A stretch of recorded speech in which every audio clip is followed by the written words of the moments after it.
But the classic experience was young girl gets taken to Nordstrom, sits and gets her face done, and at the same time gets educated and on all the different products, and probably ends up using the products that mom used. And so it was very much a top-down model. And now that has completely flipped, right? I have a 14-year-old daughter. She's in her room. She's watching these videos. And she's telling my wife about what she should be using. Oh, you've got that problem, Mom? You should use this. I read about this or I heard about this. So it's completely flipped versus the way it was. You're listening to CPG Launch Leaders, the show where we interview new product trailblazers.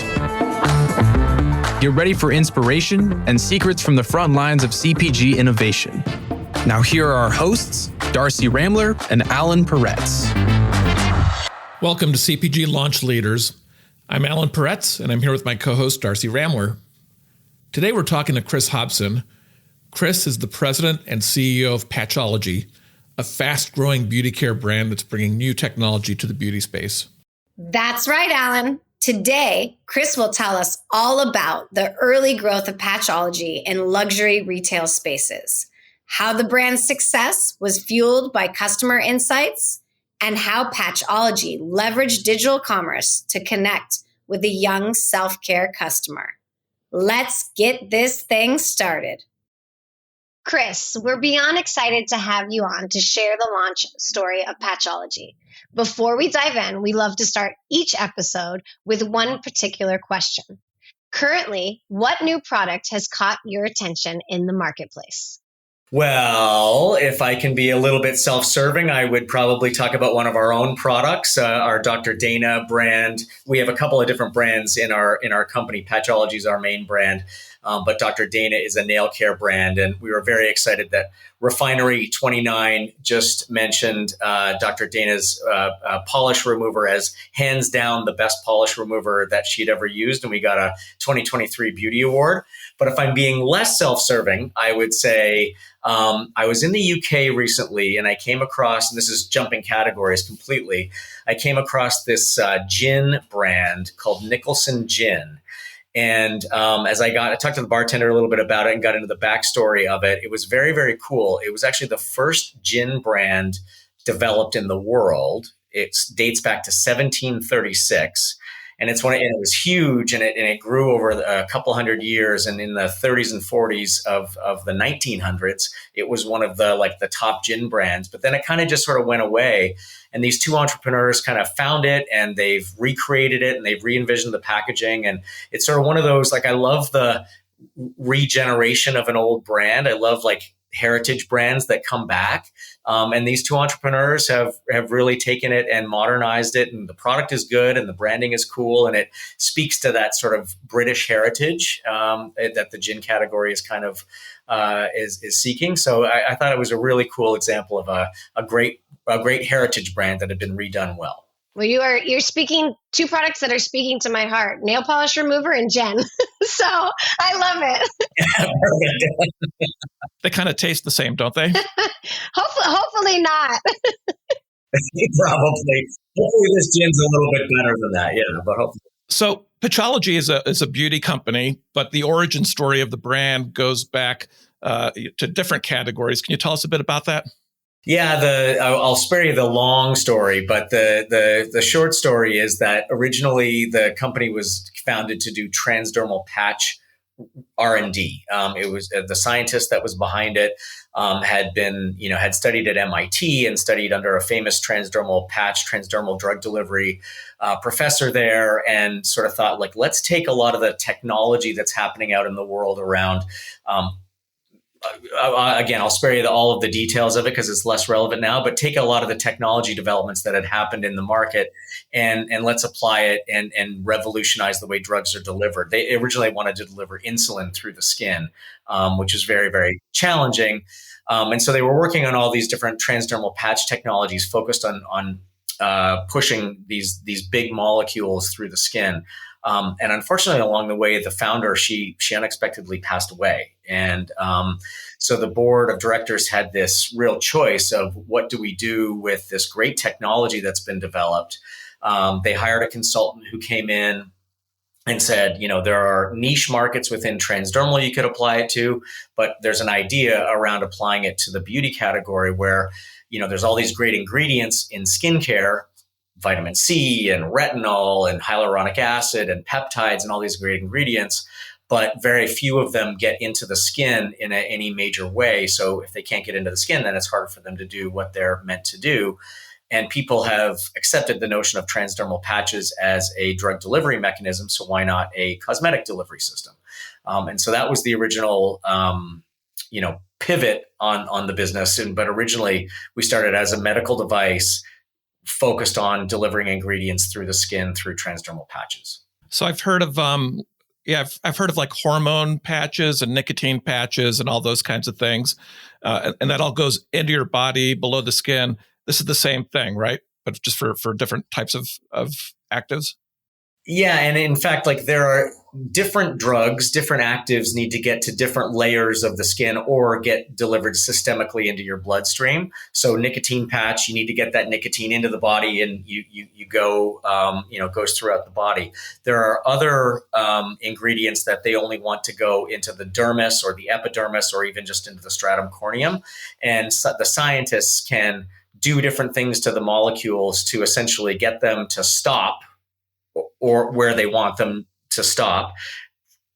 But actually the bigger issue is getting them through the skin in the first place. Like that's the bigger challenge, is pushing molecules, because our skin it's the largest organ in the body, and it has evolved over, all these years to basically keep harmful things out, right? Keep your blood in, keep your body in, and keep harmful things out. So it's a great barrier. So what that means is that for any delivery of drugs through the skin or cosmetics into the skin, you need to get through that barrier layer in order to get those actives in.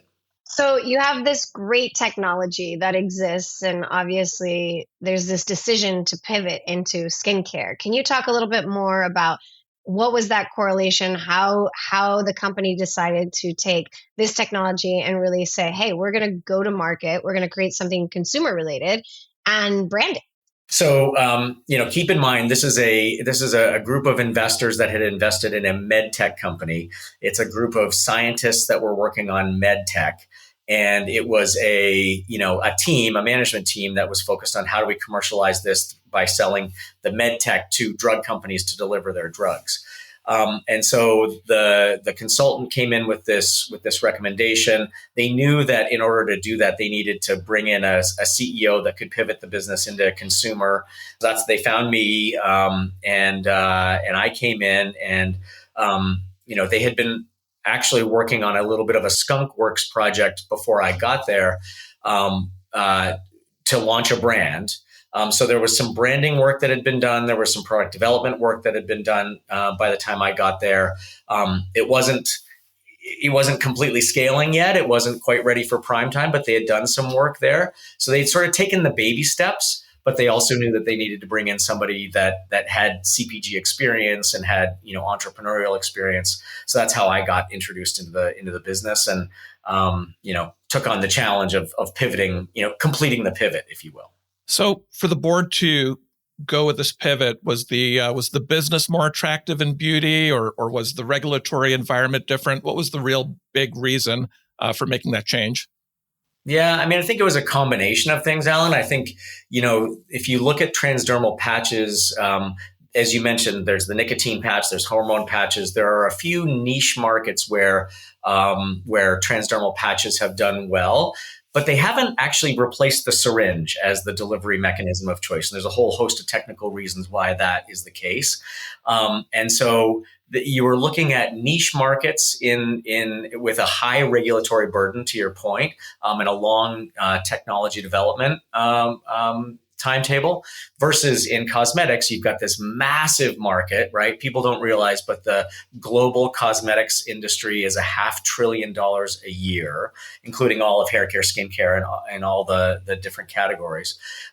That has a different regulatory burden on it, and so it was judged at that time that there was a bigger opportunity there to short-term path to a real business model. Now, it meant that almost everything in the business had to change, and I think that it was pursuit of a bigger, bright, shiny thing.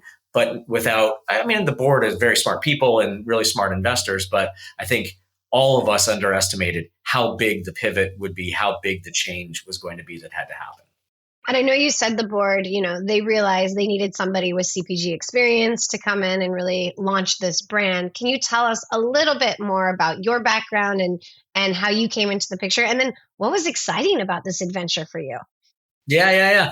So I started my career as a brand manager at Procter & Gamble. So got an opportunity to work on some really fun brands. We launched Folgers Coffee into Canada. I got to do some of the early work around repositioning the Old Spice brand, and really enjoyed learning the P&G way to build a brand, the P&G way to run a business. But also felt like, and this is the mid 90s, I was a little bit more entrepreneurial than the typical P&G person at that stage. And so decided to leave P&G and go and do an MBA. Ended up doing an MBA focusing really on entrepreneurial ventures, and came out and graduated in 1999 when it was all .coms everywhere. And had an opportunity to work on some consumer businesses, some tech businesses, see what can go right in a startup, see what can go wrong in a startup. And when I was doing a little bit of networking and met the team that was the investors behind this, it really resonated with me that this story of there's all these great ingredients in skincare. People accept the fact that patches can deliver great ingredients. I did some sort of kitchen table testing. My wife, some of her friends, some people around me, does this logic test for you? And people thought like, wow, if you can really deliver more vitamin C, if you can deliver more retinol, that's got to be a big win. And yes, that would be something that they would be interested in. So it sort of had some interesting characteristics for me, given that I had been in CPG and in tech, and this had CPG and tech and entrepreneurial sort of stuff going for it. But it was also, as a business and as a brand and as a product concept, it really resonated with my future consumers. So it kind of all added up to, yes, I'll do this. I'll accept the challenge and jump in here. Again, I probably underestimated how big the challenge was going to be, but that was the backstory. I've learned that we always underestimate how big the challenge is going to be. Exactly. Chris, I love the shopper story you laid out. As a non-beauty shopper, I always think the stuff really kind of happens on the surface of the skin. Do most people understand that really the magic happens below the skin, or is that something you have to educate people about? I think there are consumers like you and me, Allan, who are male and view beauty as a category or personal care as a category that's like, it's on our to-do list. I got to go to the local drugstore. I got to pick up deodorant because it's such a pain in the butt, and I go and do it. And Darcy, I don't want to prejudge you, but then there are a group of consumers for whom going to Sephora or Ulta or Nordstrom or Neiman Marcus is fun and it's play. And, watching beauty videos now on TikTok, or used to be Instagram, is how you spend 2 hours of your day for fun. So for the hardcore beauty consumer, AKA the real normal beauty consumer, not a lot of education to be done. People know the ingredients. Quite often now, because of social media, they go into a store and they know more about the products than the salesperson actually working in the store, right? So yes, there was a bit of education, but and we were doing a new category with patches and masks. Hadn't really been done in the US before in any kind of big way. But no, the consumer, she's very knowledgeable about the ingredients, about the delivery, about where the ingredients need to get to, what's going to work, what's not going to work.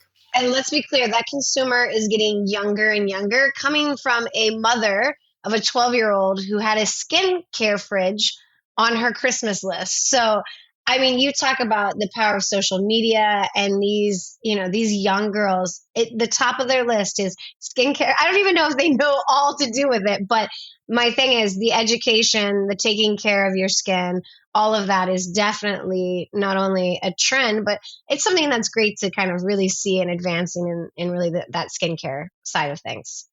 Yeah. And if you think about the power, like the quote unquote power structure about how we used to learn about products and get educated about products, like the classic, and Darcy, maybe this was your experience, but the classic, experience was young girl gets taken to Nordstrom, sits and gets her, face done, and at the same time gets educated and on all the different products, and probably ends up using the products that mom used, right? So I'm in the chair at Nordstrom. Clinique is my mom's product, so I'm going to use Clinique, and so it was very much a top down model, and now that has completely flipped, right? My daughter, I have a 14-year-old daughter. She's on her phone or on her iPad in her room, probably way too much, let's be honest, but she's in her room, she's watching these videos, and she's telling my wife about what she should be using. Oh, you've got that problem, Mom? You should use this. I read about this, or I heard about this. So it's completely flipped versus the way it was. So you come into 2012 and this brand development experience and CPG marketing knowledge. And what was it like to coming into a brand, like you said, and really the challenge of pivoting from a medical to the beauty side of things? So you're ready. You think you know the task at hand. Like we said, there were more challenges. But what was that experience like for you?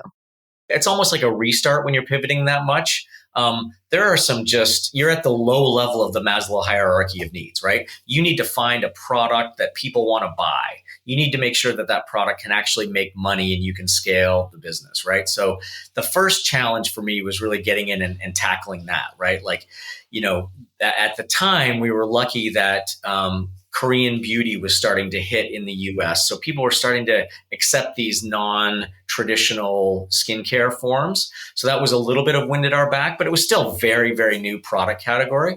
So we had to do a bunch of testing to make sure that the product was right, the pricing was right, the results were right, the whole sensorial aspect of the product was right, and get to that product market fit.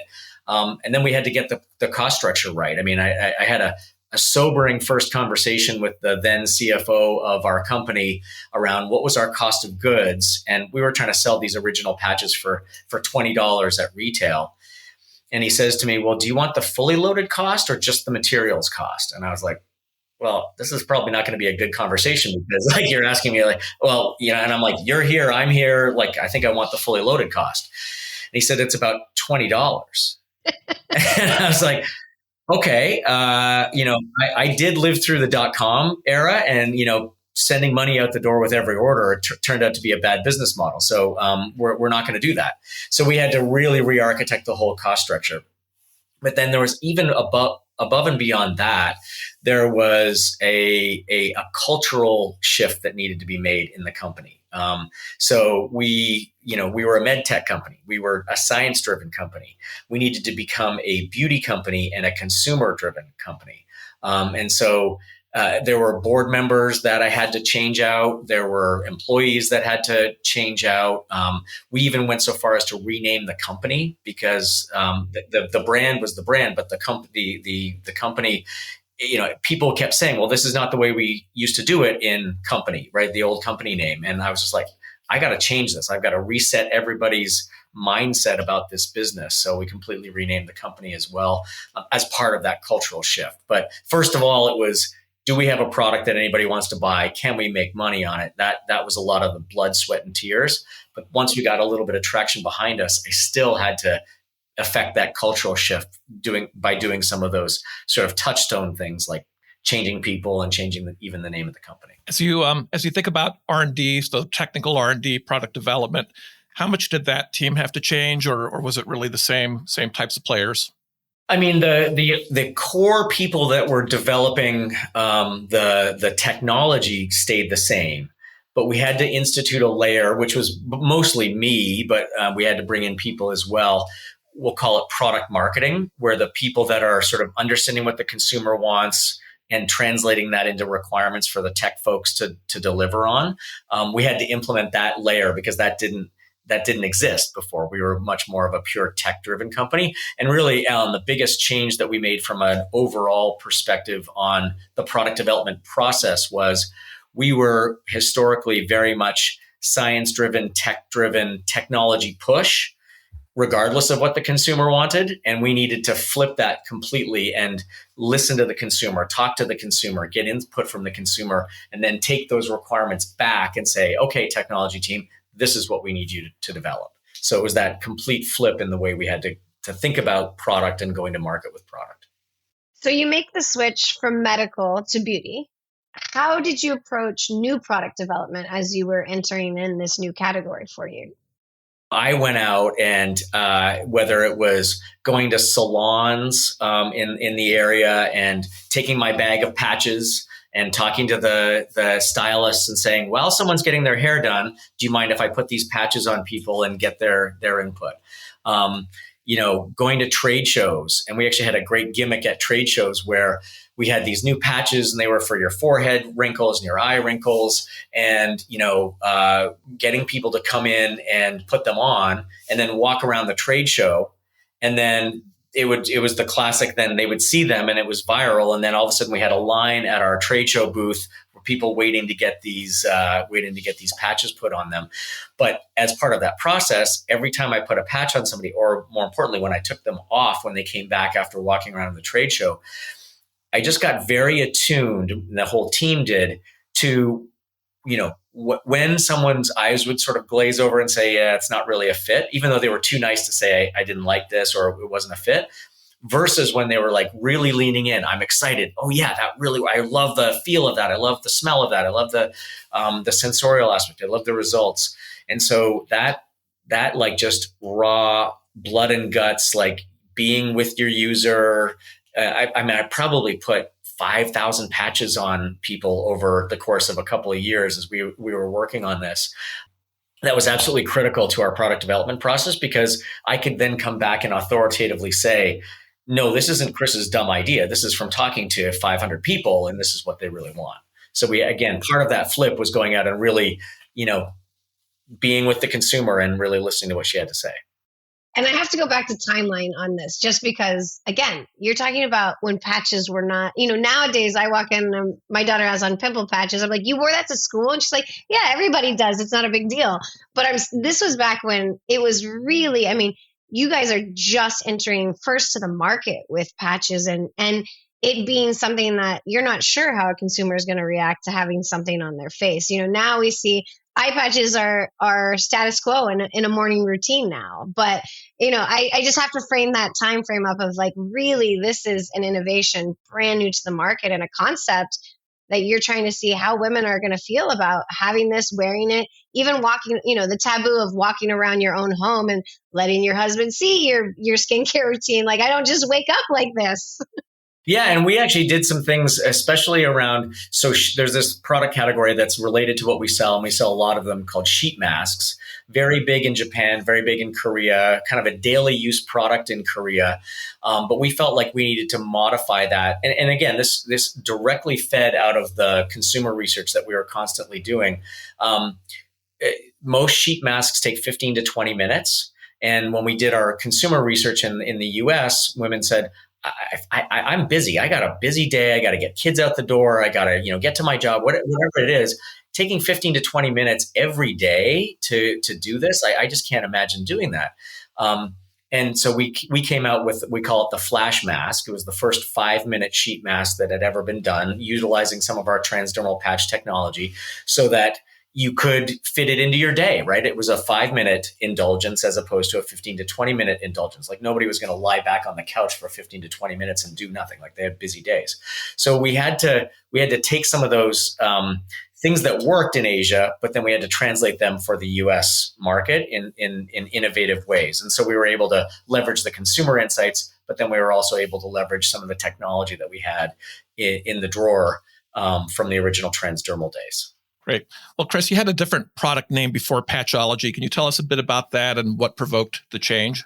Yeah, before I got to the company, the board, as I mentioned earlier, they had done a bit of a skunkworks project creating this brand and starting to think about how to commercialize the product. So they came up with a brand name called BioBliss. And, on some level, it was a good fit. And they had started trying to market it, and they had started trying to market it direct to consumer. But the branding itself wasn't totally resonating. And I think what it was lacking is, two things. One is, from a trademark perspective, there is a beauty brand called Bliss.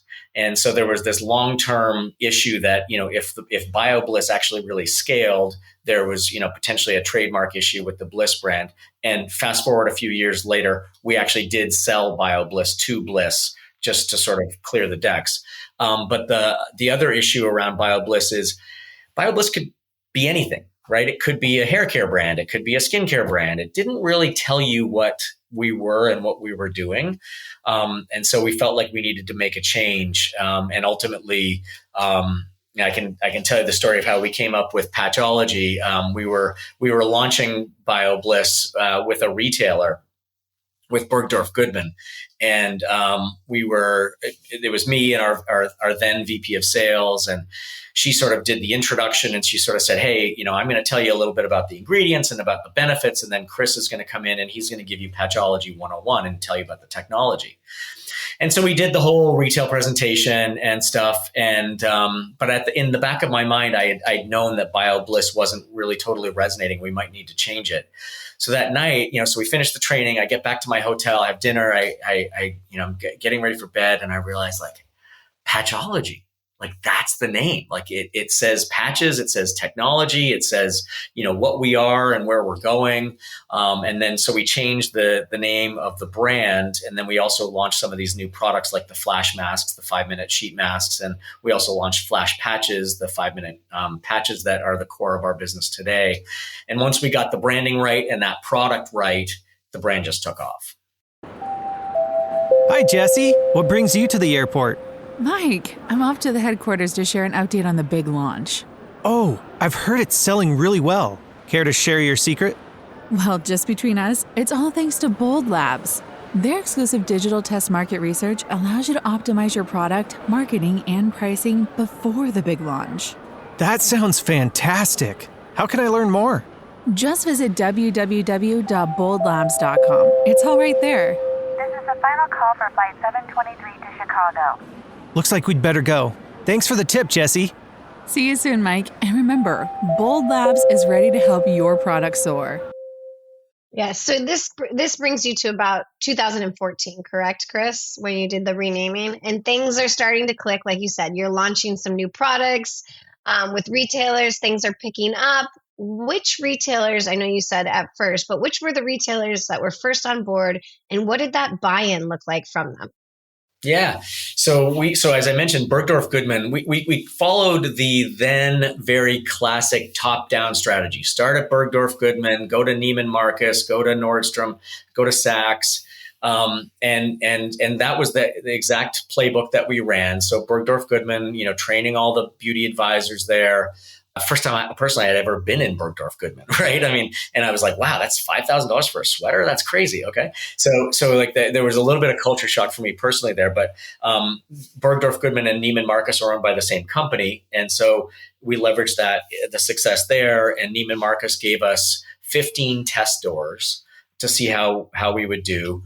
Within 6 months, we've been approved to go to all Neiman's doors because we were selling so well. The concept was really resonating with the market. And then came Saks, then came Nordstrom, and we kind of went through the department stores. And the buy-in was, we really got the benefit of people loving our brand, loving our new product category. We were very on trend at the moment. As I mentioned, K-beauty or Korean beauty had just hit at that time. But what we got was the beauty advisors were so into our products because the products are really, really good and they worked really, really well. And they were able to educate the consumers on what you should use, when you should use it, how long does it take, how do I do it, et cetera.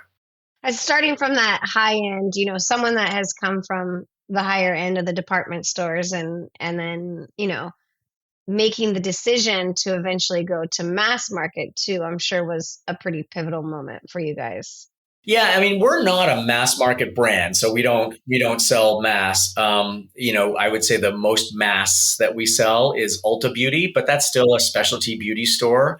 They have mass and prestige within their stores, but we're very much a premium prestige skincare brand. But you also need to scale, right? Like, Neiman Marcus is great. They have 40 or so stores. And, at the other end of the spectrum, not that we're going there, but Target has 3,500 stores, right? And it's easier to scale a business when you can have that many more touch points with the consumer.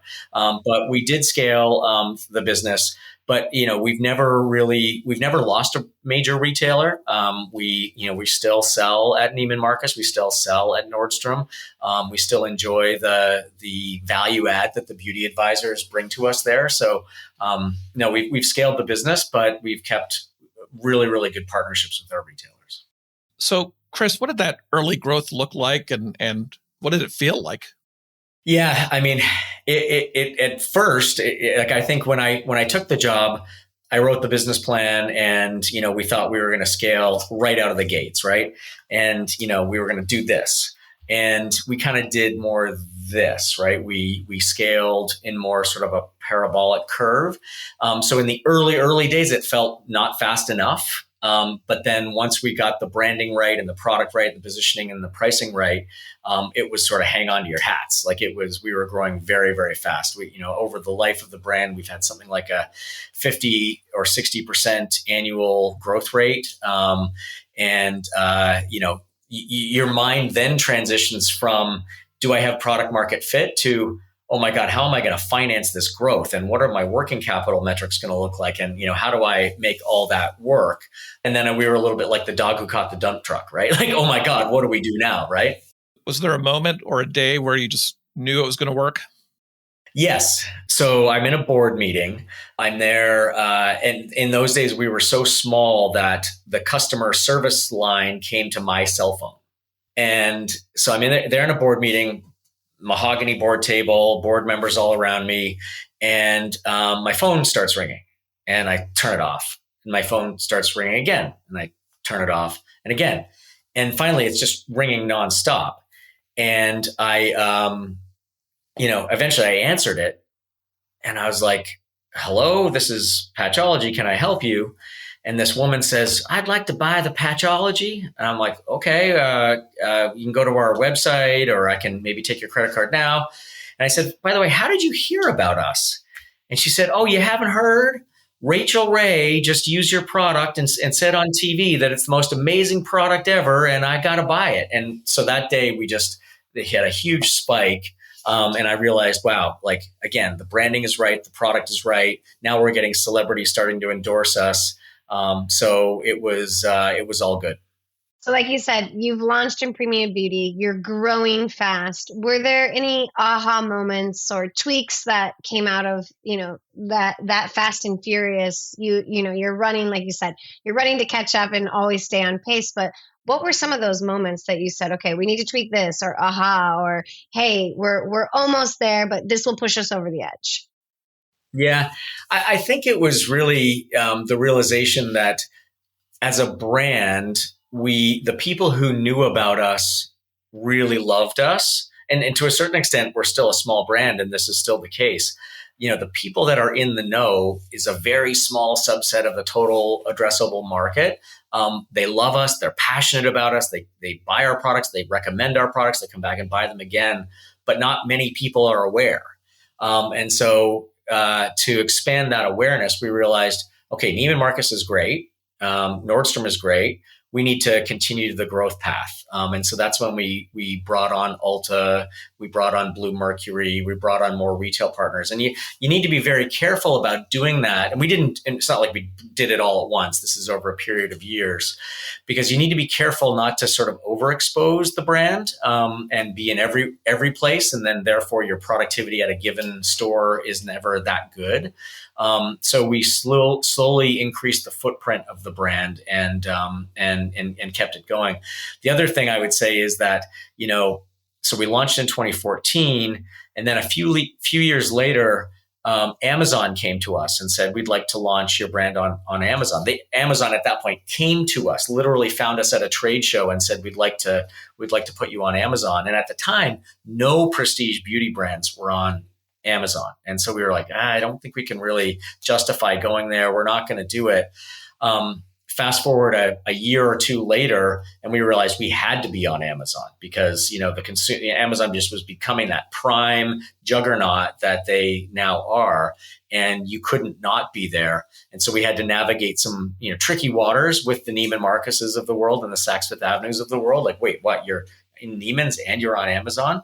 But we were helped by the fact that all the Estee Lauder brands did it. All the L'Oreal brands did it. I shouldn't say maybe not all the brands, but like many of them did. And it became much more acceptable. But we realized we had to be in the places that the consumer was shopping, or else you run the risk of being irrelevant.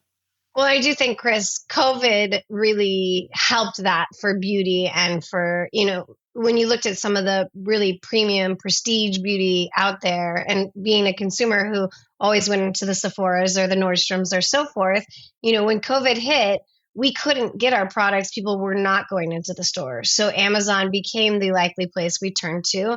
And it really did, that taboo of, is it acceptable? Is it not acceptable? Did start to eliminate. And then now you've got us hooked on, well, we can get it over. I mean, I'm in LA, so I can get it same day. And a lot of times you're using something and then you pull your last eye mask out, or you pull your last thing, and you're not, you didn't know, I'm going to be out of this, or the last pump of your moisturizer. And so there is, I think that really was a big game changer for beauty.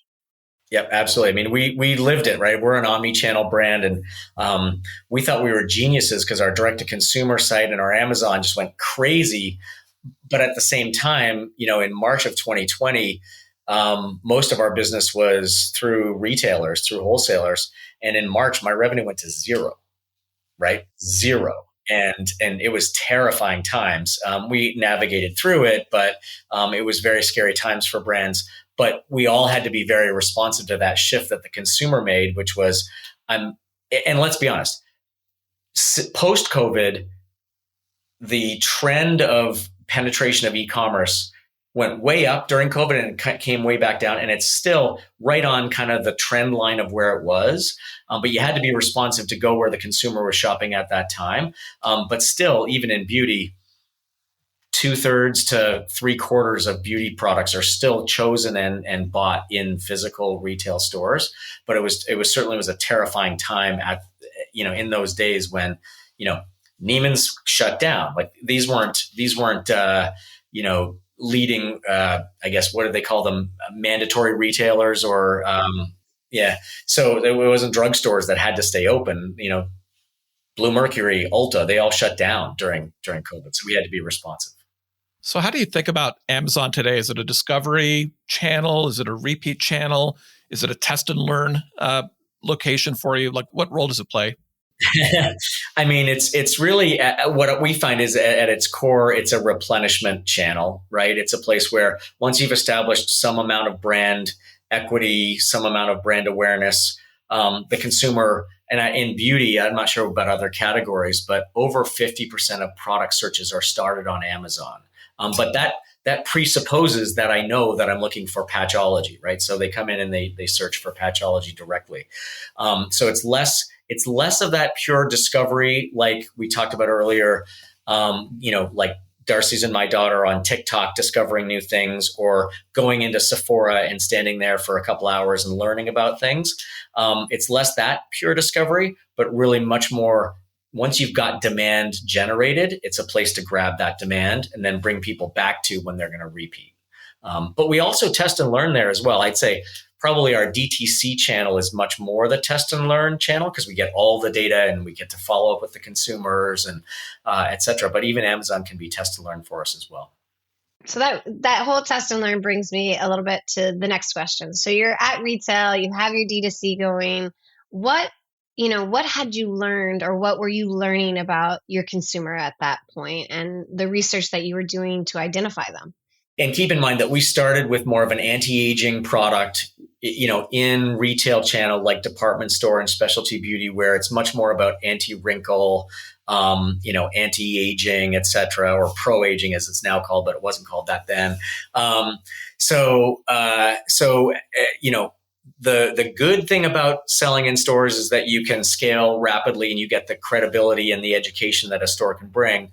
The downside is you're not there when, the product is being purchased all the time. So you don't get the customer information. So at the time we had an anti-aging consumer, which we broadly hypothesized was a Gen X baby boomer consumer.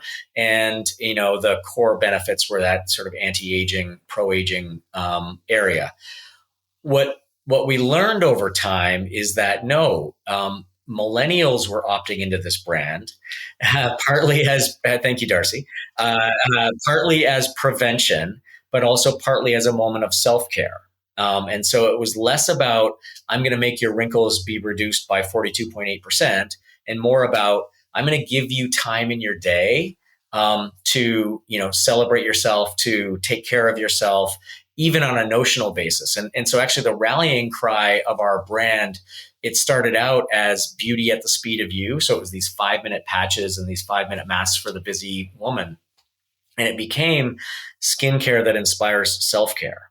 So we still hold our skincare, core positioning and great products that perform really, really well, but then they inspire you to take care of yourself. And that was that learning that we got from the consumer, a little bit outside of our traditional channels and really more in D2C, seeing who was coming back, who was buying more often, what product categories were really resonating with them. And so we ended up learning more about our consumer. And the way we look at our D2C channel today is the D2C channel is less about scaling the business. And it's because we're an omni-channel brand fundamentally.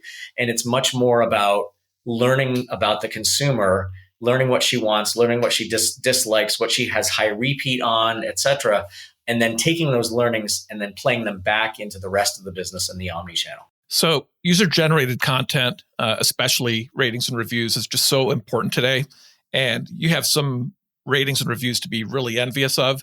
Does that just happen, or is there anything that you do to help facilitate that with your customers?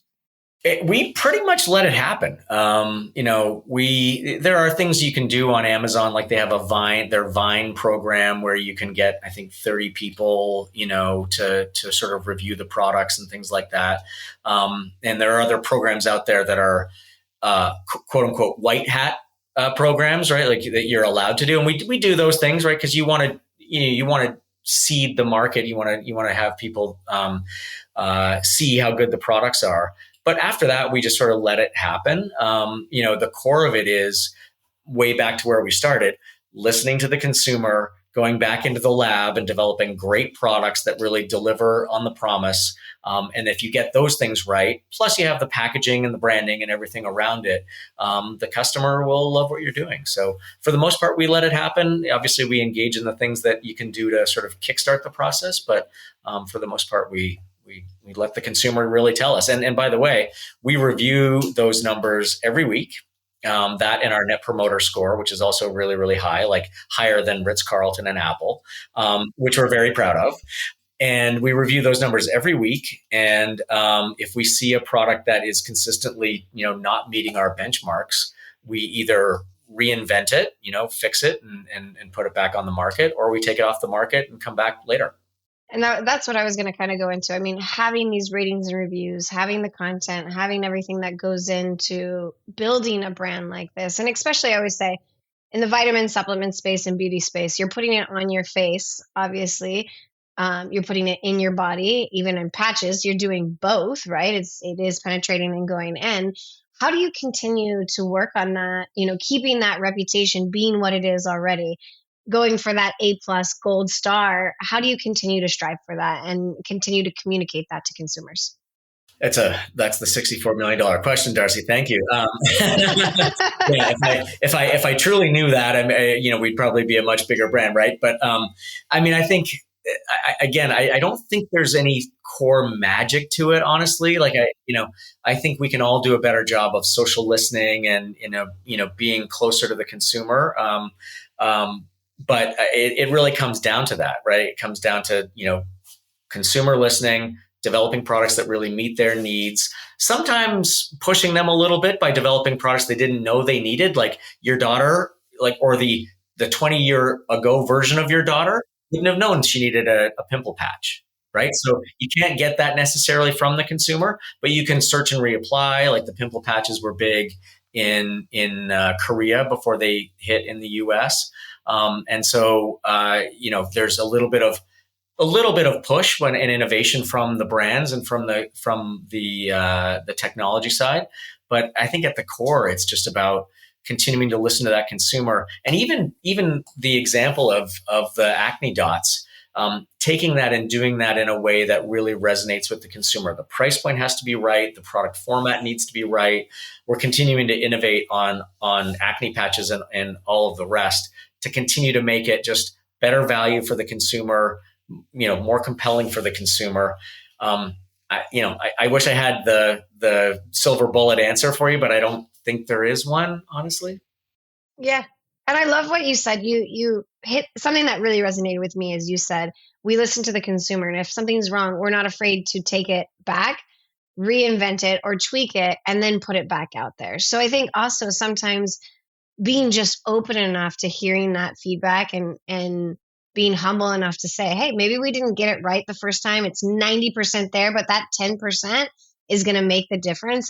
Yeah, we're in the middle of one of those reinventions right now. We launched, so everybody had been pushing us to launch patches for sleep or patches for energy and things like that. And, the truth of that is that the FDA actually regulates patches that get put on your skin that deliver drugs systemically into your body, even if they're just caffeine or, melatonin and things like that. That becomes a medical device. And there are companies out there that sell these products that are basically selling illegal products that are misbranded under the FDA guidelines, and they shouldn't actually be selling them. But there are a lot of companies selling them. And so retailers are saying, hey, when are you guys going to do a sleep patch? When are you guys going to do an energy patch? And so we found out that if we launch that as an oral dissolvable film, like the Listerine strips that you put on for fresh breath, then it becomes a dietary supplement. It doesn't need to be, it comes under a different drug and regulatory regime than under the FDA. So we decided, hey, we're going to launch these. We launched them in February of 2020, right when COVID hit, right? We had just done this big press thing. We had all these influencers lined up, and we launch it, and then the world completely changes on us, and the product launched completely failed, right? It completely failed because of extraneous events. But then when we were really honest with ourselves and we read those ratings and reviews and we went back to see what the consumer reaction had been, we realized we didn't quite get it right. And so now we're back to the drawing board. We're back in the lab, focusing on fixing some of the things that we originally didn't get 100% right. And we will relaunch them. They actually have some of the highest repeat of any products on our website. They're really, really strong. Even as they are, but the new version will be that much better. And I think you just have to be agile and let's be honest, right? This is not Coke and New Coke, right? This is a small brand. We can be entrepreneurial. We can take something off the market quickly and fix it. And so we're exercising our prerogative to do so. Chris, you've been really, really successful by tapping into insights and building the right product. And that's just given you a lot of organic success. Is there also a role for paid in your game plan, or is that really not important? I mean, we engage in paid to a certain extent. I mean, there's paid and there's paid, right? Like when I was a brand manager at P&G, it was a completely different thing, right? Paid was the name of the game. As a small brand, as a not private equity backed brand, we can't go and own the whole subway system of New York City to make a statement, right? That's not our game plan. But we can engage in the influencer ecosystem that's out there that, again, Darcy's and my daughter are watching on TikTok, on Instagram, and we do. So we deliver quite a number of impressions through that paid area. We haven't actually engaged all that much in, Meta, Facebook, et cetera, Google search, social advertising yet. That'll probably be a growth area for us going forward, but selectively because prices and therefore ROI have gotten very out of whack. So we'll probably dip our toes in the water there going forward.